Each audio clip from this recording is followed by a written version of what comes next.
EU가 미국을 손절치기로 했나 봐요. 근데 그렇잖아. 유럽하고 이제 미국은 그러니까 끝났다니까. 단순하게 이렇게 뭐랄까 말로만 해갖고 트럼프를 겁주려고 하는 게 아니라 진짜 끝났어요. 아예 미국을 배제한 상황에서의 앞으로의 무역 구조 또는 경제 시장을 바꾸려고 하고 있는 것 같고, 그 중에 하나가 인도와 남미가 그 타겟이 되고 있는 것 같습니다. 트럼프는 정말 오래된 노인을 잘못 건드린 것 같다는 생각이 듭니다. 예. 자, 트럼프 대통령이 동맹국인 EU를 향해 25% 관세를 부과하겠다면서 압박을 하고, 사실은 니들은 소멸될 문명이야 라는 식으로 아주 대놓고 악담을 계속. 이 새끼 거기서 이민자면서. 그러니까요. 지 독일계 자기 이민자면서. 고향을 주제도 예. 모르고. 예, 그렇게 하니까 EU가 미국에 대한 전략적 의존도를 낮추기 위해서 시장 다변화를 선택하고 있는데요. 무려 19년 만에 인도와 FTA를 타결시켰습니다. 인도 같은 경우에는 인구가 14억 명이 넘어서서 사실은 중국을 이제 앞서서 인구 1위 국가라고 얘기를 하잖아요. 그래서 인도와 EU가 연결됨으로 인해서 전체 인구 20억 명, 전 세계 GDP의 25%를 차지하는 거대 시장이 연결이 됐습니다. 조금 기분 나쁜 기억이긴 하지만, 영국이 인도를 식민지로 지배했을 때, 네. 물론 그때는 이제 영국의 어떤 그 면직류 사업과 산업혁명, 그리고 목화 생산을 인도에서 뒷받침해줬던 뭐 이런 것들을 통해 가지고 사실상 전 세계의 경제권의 패권을 100년 가까이 쥐었던 예전 역사가 있지 않습니까? 근데 이제 그게 결코 식민 지배가 좋은 방향으로 해결되지 않았기 때문에, 독립을 하고 난 이후에는 인도 국가들이 유럽하고 연결되는, 또 경제적인 성장이 워낙 차이가 났기 때문에 둘이서 뭔가 교류를 해볼 수 있는 거리들이 없었거든요. 근데 최근 들어 인도가 중국 못지않게 신흥공업국, 소비국으로 규모를 점점 더 높이고 있는 상황에서 그동안 EU하고는 어느 정도 정제된 기회를 가지고 있었단 말이에요. 거리를 좀 두고 있는 상황이었는데, 이번에 아주 파격적인 FTA를 사실상 완료를 했고, 이걸 통한 직접적인 산업구조의 개편이 바로 일어날 수 있는 종목들을 중점해가지고 맺었습니다. 어떤 종목들이 있는지 좀 볼게요. 네.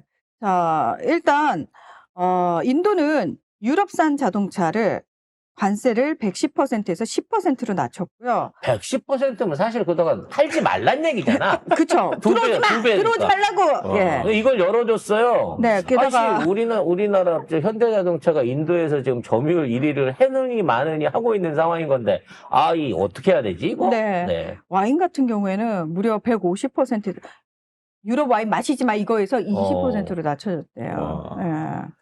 근데 이게 이제 굉장히 민감한 부분인 거예요. 살 사람이 없으면, 관세를 낮춰줘도 살 사람이 없으면 그게 뭔 의미가 있겠습니까마는, 지금 인도의 경제력이 중국만큼은 아니더라도 중국에 준할 만큼 GDP가 오르고 있는 상황인 거고, 인도 안에도 모든 국민이 부자는 아니지만, 그렇죠. 고급 소비를 주도할 수 있는 상류층의 숫자들이 이미 5억 명을 넘어섰다는 얘기가 있는 겁니다. 그러니까 20억 다 안 보고 15억 다 안 보고 그 5억만 딱 놓고 보면 대한민국 중류층 이상, 최소 5만 불 이상의 소득 수준을 갖고 있는 사람들이 인도 안에 5억 명이 있는 거예요. 그러니까 자동차나 우리가 흔히 말하는 벤츠나 BMW나 고급 프랑스 와인이나 이런 것들, 인도 사람 누가 사 먹으라고 생각하지만, no. 그 안에 돈 있는 애들은, 그동안 돈이 없어 못 샀는데, 물건이 없어 못 샀지, 나 돈이 없어 못 샀나? 하던 시장을 지금 열어놓고 있다는 것이죠.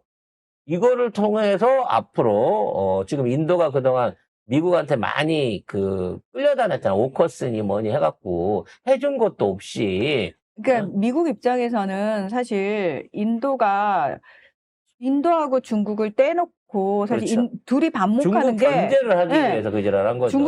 미국 입장에서 너무 좋았거든요. 너무 좋았는데 지금 트럼프 때문에 인도하고 중국하고 손잡고 악수하고 껴안고 사랑해라고 하고 있는 상황이거든요. 더욱 중요한 건 말이죠. 트럼프가 미국 시장을 닫고 관세로 이지랄을 치는 동안 중국이 대체 시장이 필요한 거 아니에요. 그렇죠. 그러니까 작년도에 수출 관련한 걸 보면 중국이 미국에 하는 수출 규모는 20% 이상 줄었어요.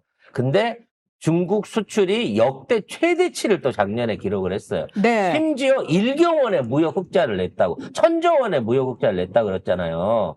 그 중요한 파트가 인도에서 일어난 겁니다. 그러니까 동아시아 쪽이요. 그렇죠. 예. 특히 인도하고 뭐 국경 분쟁도 있고 막 시끄럽고 했었는데, 인도 쪽으로 이제 중국의 어떤 그 소부장 기업들을 비롯한 이른바 1차 산업들, 이렇게 중국에서 잘 안 하려고 하는 플라스틱 바가지 사업 이런 것들이 상당히 많이 넘어가가지고, 이 양쪽에 이제 윈윈의 결과를 만들어낸 거예요. 왜냐면 인도는 어차피 그런 공업 여건들이 부족한 상황이라서 그런 사업들을 하고 싶었는데, 그렇죠. 그에 관련된 지원이라든지 아니면 그런 생산 라인이 남아있는 국가가 중국밖에 없었는데, 이제 시진핑도 아니, 우리 반도체 해야지! 라고 300조 들어와서 칭화윤희하고 쪽 망하듯이 이런 식으로 무차별하게 1차 산업들, 경공업 제품들을 인도로 많이 밀어놨단 말이에요. 근데 인도는 그걸 고스란히 받아가지고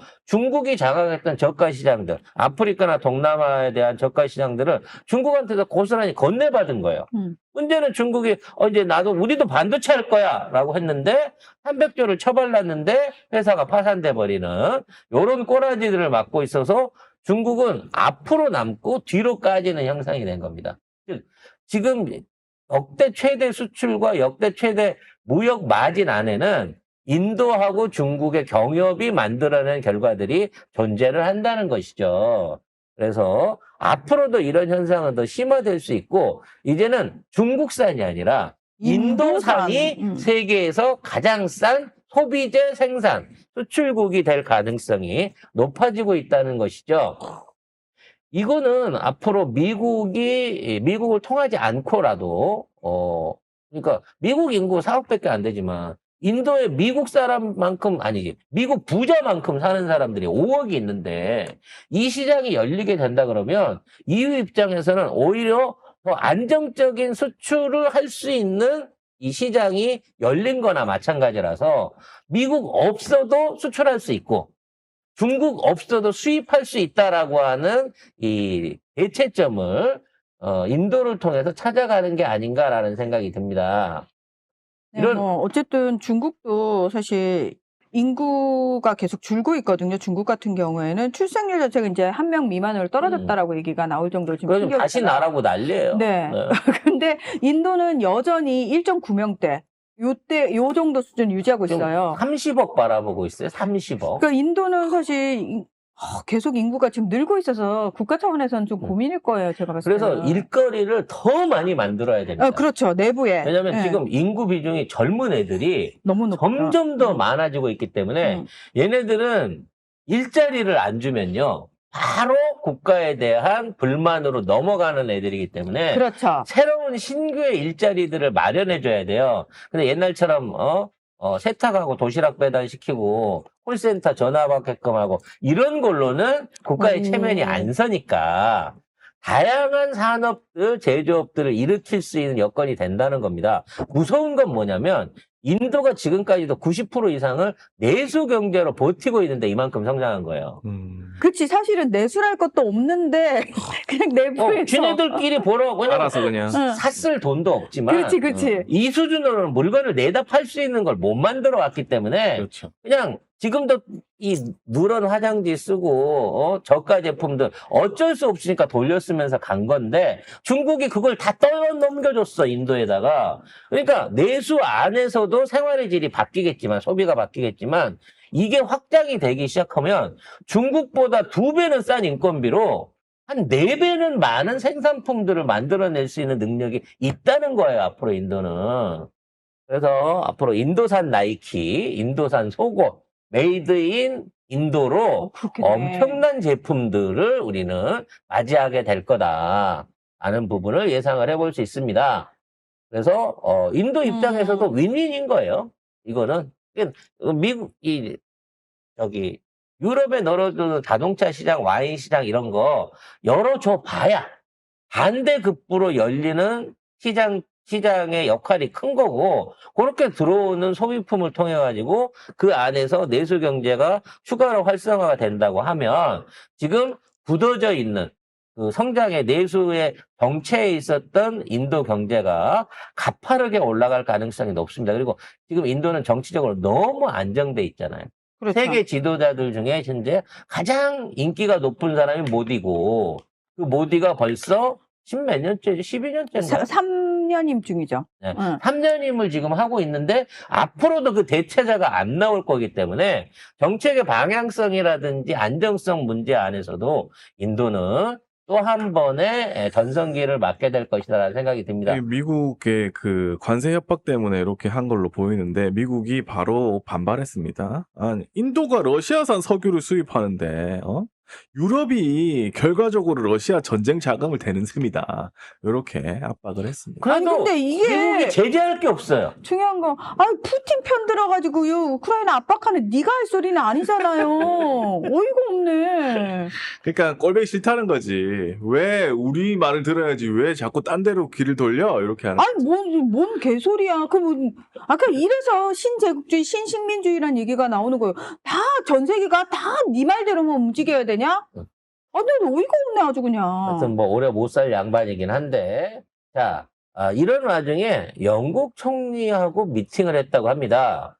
왜 만났을지 나는 그 목적이 좀 모호하긴 한데요. 자, 지난해 12월에 마크롱이 중국을 먼저 갔어요. 네. 자, 그러면서 줄줄이 서방 국가의 정상들이 시진핑 주석을 만나러 가고 있습니다. 이번에는 영국의 스타머 총리가 시진핑 주석을 만났어요. 대놓고 트럼프 연맥이자는 얘기였겠죠. 자, 일단 유럽은 이제 미국하고 끝났고, 어쨌든 유럽도 각자 도생의 시대로 접어들었고 어떻게든 살아남아야 되니까 일단 인도하고 FTA 체결했고 남미 쪽하고도 체결하면서 유럽 나름대로 어떻게든 자구책을 마련을 하고 있는데 급하게 지금 스타머 총리가 2018년 이후 8년 만에 중국을 방문을 했습니다. 사실 영국은 그리고, EU에서 나와 있기 때문에 그렇죠. 뭐 EU하고 중국이 연결됐다는 게 아니라 이제 영국이 그동안 미국하고 관계나 뭐 다른데 EU하고의 어떤 그 껄끄러운 관계를 해소시키기 위해서, 극복하기 위해서